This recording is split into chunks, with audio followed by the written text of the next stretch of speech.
Captain America Brave New World is now behind Ant-Man and the Wasp Quantumania by over $20 million.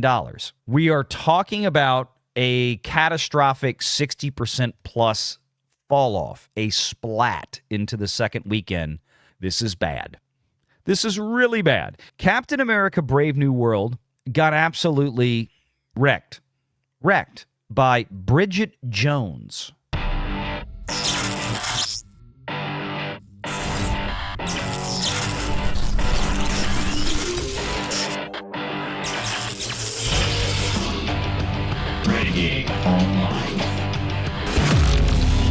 Captain America Brave New World.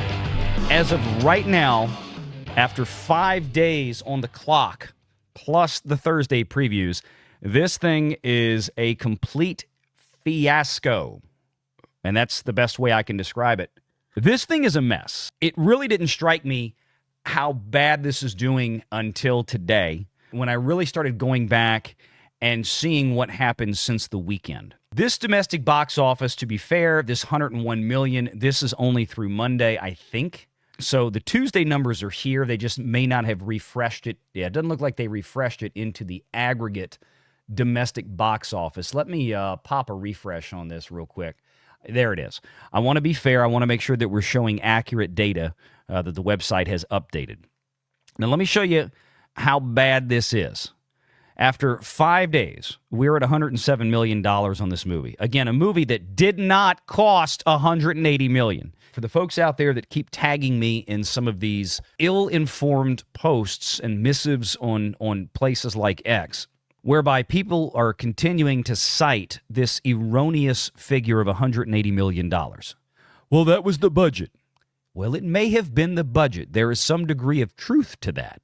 That may have been the budget, but that is not what Disney spent on this movie. There's no way that is what Disney spent. If that actually is true, I would love to see it, and I would love to know what on earth Disney did to finally make that happen after 15 years of it never happening. Okay, apart from what we've shown before, the Rotten Tomatoes scores no material change here, now 49%. 49% with critics. Top critics still at 32. This is one of the worst-rated movies of the Marvel Cinematic Universe ever. But let me show you how bad things have gotten.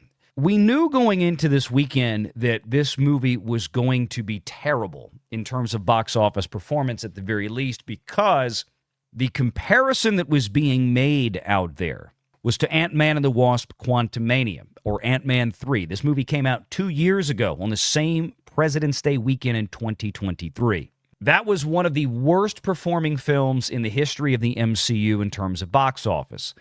It was also certainly on the lower end, although not as bad as the Marvels, not as bad as Eternals, in Phase 4 and 5, post-COVID phases of Marvel. Well, we talked on Sunday about how bad this looked after opening weekend, coming in quite a bit behind.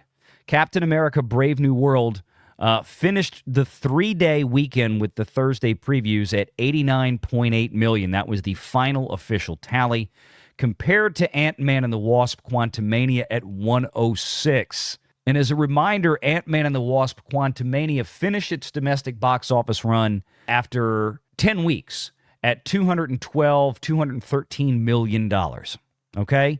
Not very much. It basically went 2x from its opening weekend. Now, look at this. After Monday rolled in for Captain America Brave New World, that brought the tally from 89 to 101.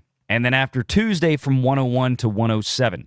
On Sunday, after 3 days, Captain America Brave New World was behind Ant-Man 3 by a little over $16 million. By the time the Monday box office rolled in, that gap had widened by an additional $1 million thereabout to 17 some odd million. And by Tuesday, by Discount Tuesday, the first Tuesday for Captain America Brave New World, this movie, the gap widened again. Captain America Brave New World is now behind Ant-Man and the Wasp Quantumania by over $20 million. That is a big number when we're only talking between 100 and 120 million. That is a humongous number. Okay, most movies out there that would have an opening weekend or have been in the box office for 4 or 5 days that would have nearly $200 million in the till would be thrilled. But most movies out there don't cost what this movie costs.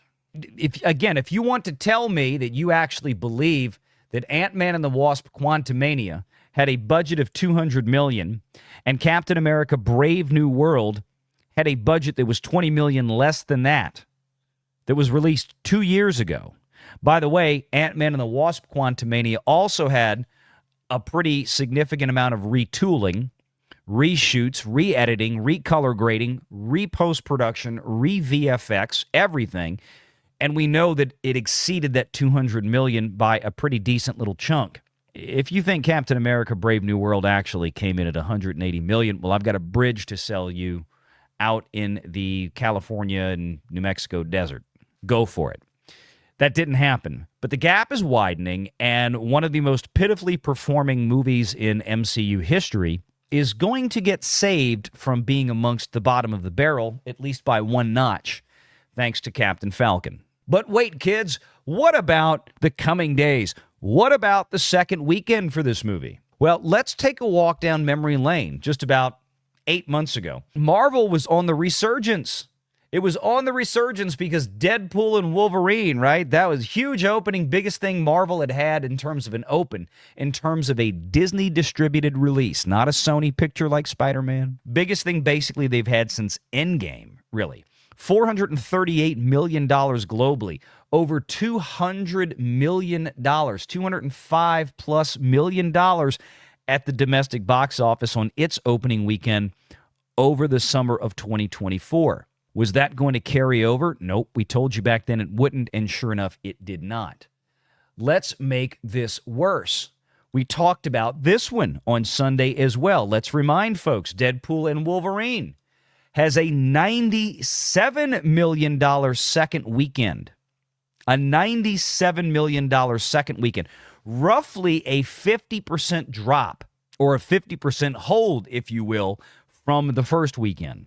The second weekend of Deadpool and Wolverine, significantly bigger, percentage-wise, almost 10% bigger than the first weekend of Captain America: Brave New whatever. The second weekend of Deadpool and Wolverine, 10% more revenue than the opening weekend of Captain Falcon in February, where Disney wanted to put it after it was delayed significantly in Black History Month, because that was a lot of the marketing push behind this, right? And it pooped the bed by comparison. And I'll tell you right now, they spent more money. I guarantee you they spent more money in totality producing Captain Falcon than they did Deadpool and Wolverine, because there was no known significant reshoots, reproduction, re-edits, rewriting of script, redo of massive sections of VFX on Deadpool and Wolverine the way that they did for Captain Falcon. Today, from Deadline, brand new breaking news. Captain America: Brave New World to hold the number one spot at the box office with 30 million plus in its second weekend. 30. Not 35 million plus or 40 million plus. 30. We are talking about a catastrophic 60% plus fall off, a splat into the second weekend, short of some miracle happening that's going to radically alter these numbers, or some fortification from distribution. This is where we are. And this is a movie that didn't start out nearly high enough to survive a 60% drop into the second weekend, or a 66% drop. Think about this. It made just shy of $90 million in its opening weekend. If it had a marginal drop of, say, 50%, which is a good bellwether for most films, 45 to 50%, that's a decent hold. If your loss from weekend 1 to 2 is 40 or less, boy, you're doing extremely well. If it's in the 20s, you're really good. Generally speaking, the more money a movie opens with, the higher the degree of propensity for a bigger drop in the second weekend. But as we just showed you, the drop from weekend 1 to weekend 2 for Deadpool and Wolverine was roughly 50%, from about $205 million to $97, $98 million in there. So a little over 50. In this case, we're looking at 60 plus, maybe 65 to 66%, and it only started at 88 to 89 million. This is bad. This is really bad. If this movie had only cost $100 million to make, and they'd spent maybe another $100 million in marketing, it still wouldn't be fantastic, but they would probably be okay by the end of the day. It didn't. We're looking at a movie that even when you throw in some film tax credits and everything else in there, we've got a movie that's probably going to push $350 million net of things like film tax credits from wherever those may have came from places like California or Vancouver or the state of Georgia, wherever they did a number of these filming sequences. This is a real problem. Then you can throw in another $150 million for this movie, I would say easily, in global marketing, global prints and ads. We have a problem here. We still have a movie that cost all in between production and marketing $500 million, thereabout. Okay, even at $400 million, we have an issue. We're talking about a movie that really needs to break $1 billion just to break even. By the time they do their revenue sharing with theatrical, we've got a movie that needs to make a significant amount of money. This is not doing it. This isn't going anywhere. By the way, let's look at the international box office because this is not helping this film very much. When you look at the international box office, the top international spot, at least as of, let's see if they've got everything in the till, okay, except for $7.9 million down here at the bottom, rest of world. China's at 11 million, and China only pays about 25%, roughly 20 to 25% of the box office actually makes it back to Disney. So right now we're talking about some very problematic, very troubling box office for this film. We're looking at potentially $100+ million loss for Disney. Maybe a lot more. Maybe a whole lot more. Maybe $200 million. Maybe $3 million. This is the problem. And it goes nowhere, of course, after the theaters, except for a brief window on premium video on demand or PVOD, and then it goes to Disney Plus, where it dies. Because Disney Plus, as much as they've endeavored to create an advertising-based system for that streaming service, it's basically a non-viable entity. This is how bad it was. The United Kingdom is usually one of the top 2 or 3 international box office countries for a major U.S.-released motion picture. Captain America Brave New World got absolutely wrecked by Bridget Jones. Captain America Brave New World, a major 350 million, maybe more, dollar production with a massive probably $150 million global marketing budget, just got its balls kicked in by a sequel to a 25 or 30-year-old rom-com. That has got to be embarrassing. Make sure you're subscribed to Valiant Renegade and join us every Sunday at 6 p.m. Eastern for the live show.